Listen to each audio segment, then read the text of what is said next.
Tiene la palabra el asambleísta Héctor Muñoz.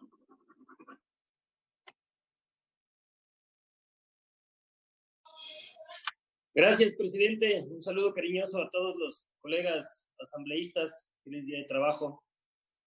Sin dudas, este debate debe ser uno de los debates más importantes que va a tener esta Asamblea Nacional.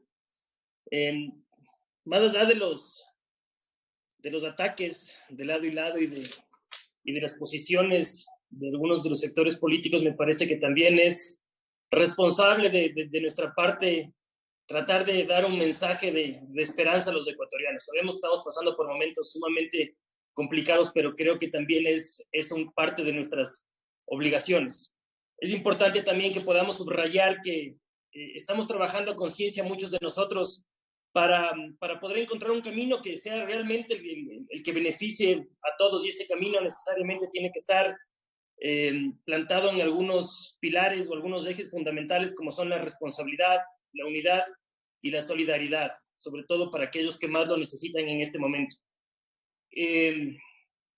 Me parece que no es un momento adecuado para peleas, ni para ataques, ni para posturas políticas. Como les he dicho anteriormente, la gente está cansada de esto, a la gente no le interesa en absoluto los discursos politiqueros, los discursos demagogos. Me parece que es el momento de centrarnos en lo importante, y lo importante es saber cómo podemos solucionar o resolver esas necesidades inminentes que tiene la gente, sobre todo ahorita en el tema de salud, en saber cómo pueden llevar el alimento a sus hogares, el problema del empleo, de la seguridad, etcétera.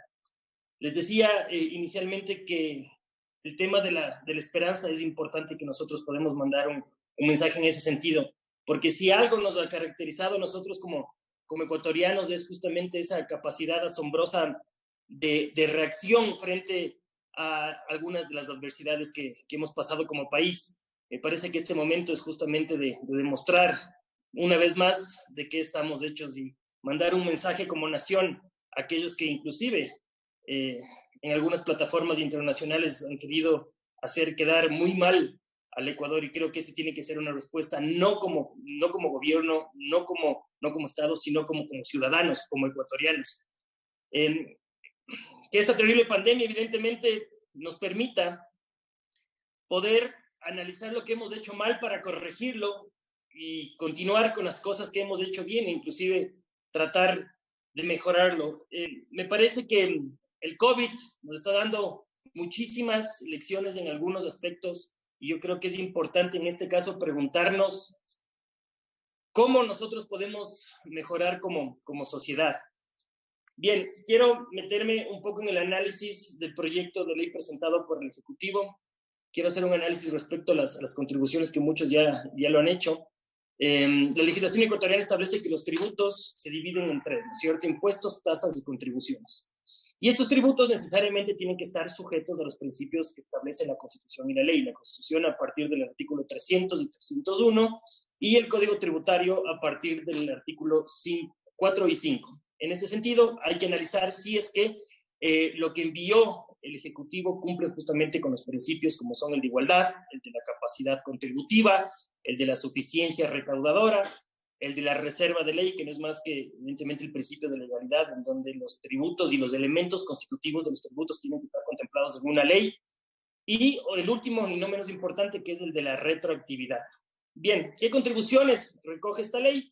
Son básicamente de dos tipos, el uno para personas naturales y el otro para sociedades. En el caso de las contribuciones, impuestos, respecto a las personas independientes, me parece que aquí hay que hacer análisis que ya un poco se lo ha hecho, pero que es importante también rescatar algunos temas que pueden ser complicados, sobre todo en su análisis constitucional. Esta contribución pretende gravar manifestaciones de riqueza pasada, ¿cierto? Se quiere gravar las manifestaciones de riqueza para los profesionales independientes desde el 2019. Esto necesariamente violenta la capacidad contributiva de los ecuatorianos. Además, como se lo ha dicho también, es retroactiva porque gravan ingresos pasados y que ya fueron tributados. Violenta el principio de equidad porque se pone en una relación diferente a los trabajadores dependientes de los trabajadores independientes, y yo no sé cómo puede el Estado llegar a tener una suficiencia recaudatoria si es que analizamos un tema de fondo que es la realidad de los ecuatorianos. Un poco cómo se quiere corregir esto, y en esto estoy de acuerdo con lo que planteó el asambleísta Castañer en el debate de la comisión, y que es que hay que tomar en cuenta, si es que se quieren establecer estos impuestos, estas contribuciones, solamente ingresos presentes, es decir, los ingresos que se tendría en función de la realidad de lo que estamos viviendo, es decir, del año 2020. ¿Cómo se lo hace esto? ¿O cómo se lo puede controlar? A través justamente de las declaraciones mensuales del IVA. Cuidado, como decía anteriormente, y en función del principio de la legalidad, cuidado se pretenda dejar en el reglamento que se determinen algunos aspectos propios de los tributos, como por ejemplo son la base imponible, como son la tarifa o las exenciones. Esto necesariamente va a tener que estar contemplado en la ley, si es que esto llegaría a pasar, que yo veo que no existe ningún ánimo para que se puedan establecer este tipo de contribuciones o este tipo de impuestos. Bien, respecto a la contribución de sociedades, me parece que un poco la comisión ha hecho un trabajo de mejorar el texto. No obstante, aquí también hay que hacer el análisis sobre todo del tema de la capacidad contributiva. Estas empresas se quiere que paguen sobre los ingresos del 2018, cuando estas empresas o estas sociedades pagaron ya impuesto a la renta sobre el 2018, pagaron ya impuesto a la renta sobre el 2019, y además se estableció ya esta última contribución que fue cancelada el 31 de marzo pasado. Vamos a lo primordial. Lo primordial dentro del debate, yo creo que ha sido bastante lógico lo que se está planteando, y es que cualquiera de estas contribuciones, en el supuesto de que llegaren a pasar, sean consideradas como crédito tributario que se pueda llegar a compensar con el impuesto a la renta de los siguientes años a partir del 2022. Este crédito tributario, como bien lo explicó el asambleísta César Ron el día de ayer, y con el cual estoy absolutamente de acuerdo, tienen que ser títulos que se puedan negociar en el mercado. Esto establecería una especie de compensación a estas cargas tributarias que se pretende imponer a través de este proyecto de ley enviado por el presidente. Bien, quiero hacer un análisis un poco de la capacidad que puede llegar a tener la Asamblea para incorporar nuevos tributos. Yo no quiero tachar a mis colegas de ignorantes por pensar diferente que yo, y tampoco quiero atacar a las personas, quisiera atacar las ideas y quisiera atacar los argumentos. Y en ese sentido me quiero centrar en un análisis absolutamente constitucional y jurídico sobre la pertinencia o no de que la Asamblea pueda o no pueda incorporar otros tributos u otros impuestos que no están establecidos en el proyecto que envió el presidente de la República. Y en esto nosotros somos conocedores que tenemos principios republicanos que son o que han sido acogidos a través de nuestra Constitución y las leyes, y uno de ellos es justamente aquel que establece que la política económica, nos guste o no, le corresponde al Ejecutivo, le corresponde al presidente de la República. Y efectivamente este principio deriva también en lo que establece el artículo 301 de la Constitución, en el sentido que es el Ejecutivo quien tiene las competencias privativas para crear, modificar, exonerar o extinguir impuestos.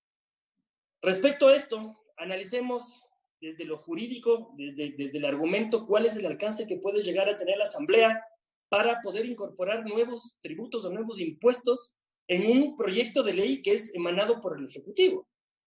A mí me parece que ese discurso o ese argumento de decir que antes ya se lo ha hecho y que ahora lo podemos hacer cuando existen normativas absolutamente, desde mi punto de vista, claras, que impiden que nosotros como asambleístas podamos incorporar nuevos tributos, a mí me parece que esto es imposible de poder hacerlo. De nuevo, respeto mucho el criterio de los otros asambleístas, sin embargo, yo creo como Héctor Muñoz que esto es improcedente desde lo constitucional, y por eso me parece que este impuesto que está contemplado en el artículo 5 del proyecto tiene que ser eliminado. Y les digo esto ¿por qué?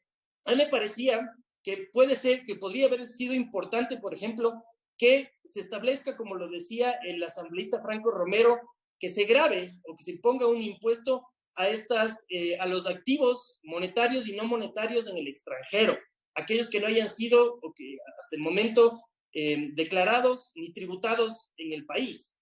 Sin embargo, por todo este análisis jurídico y constitucional, yo me abstuve de poder proponer esto porque me parece que es inviable.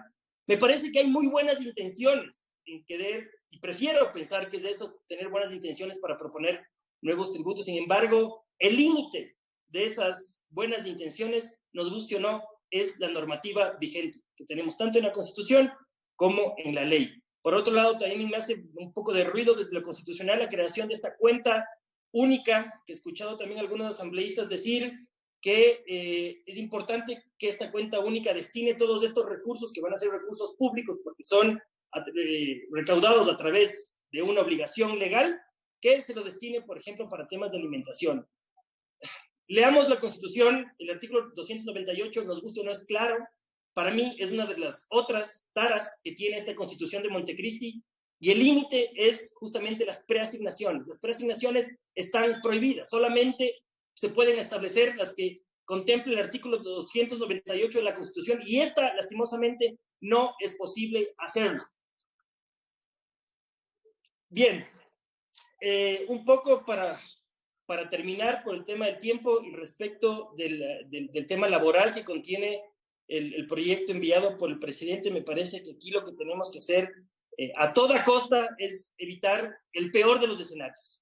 Me parece un poco que ya se lo está dando, pero evitemos que esto llegue a profundizarse. Y el peor de los escenarios es tener empleados sin trabajo y empresas o empleadores sin ingresos y con riesgo de quiebra. Ya está pasando y es el momento de actuar. Desde mi punto de vista, el mejor y el único camino es el acuerdo entre las partes. El acuerdo entre las partes en cuestión de salario, de jornada, de recargos, de vacaciones, etcétera. Tomemos en cuenta que aquí existe, y que desde mi punto de vista lo hace bien, la función judicial, que es quien justamente precautela los derechos de los trabajadores. Me parece que inclusive es innecesario recordar este principio internacional de derecho laboral, que es el indubio pro operario, en donde los jueces son justamente quienes tienen que precautelar los derechos de los trabajadores, y nosotros como autoridades lo que deberíamos tratar de hacer es simplemente tratar de que esos acuerdos que se den entre las partes no sean violados por quien tiene la mayor carga, digamos, o el mayor poder en dicha negociación. En este sentido, el artículo 27 del proyecto enviado por el presidente establece las condiciones mínimas para la validez de estos acuerdos. A mí me parece que esto hay que reformarlo en su totalidad. Por ejemplo, el numeral cuarto de este artículo 27 quiere asemejar a los acuerdos entre las partes por el tema laboral a títulos ejecutivos, cuando el acuerdo es simplemente de cómo se va a realizar un trabajo, cómo se va a ejercer un trabajo. Recordemos que los títulos ejecutivos contemplan obligaciones que tienen que ser claras, puras, exigibles, líquidas y de plazo vencido. No tiene nada que ver lo uno con lo otro, y me parece que esto es importante que se lo corrija. Finalmente, como lo dije cuando abrí la intervención, es el momento de trabajar en soluciones integrales, de trabajar en soluciones responsables, y cuidado por apresurados o por no tener un análisis a profundidad, podemos caer en malas prácticas del pasado, en aquellos que eran expertos en redistribuir la riqueza ajena cuando nunca generaron $1. Muchas gracias, presidente, señoras y señores asambleístas.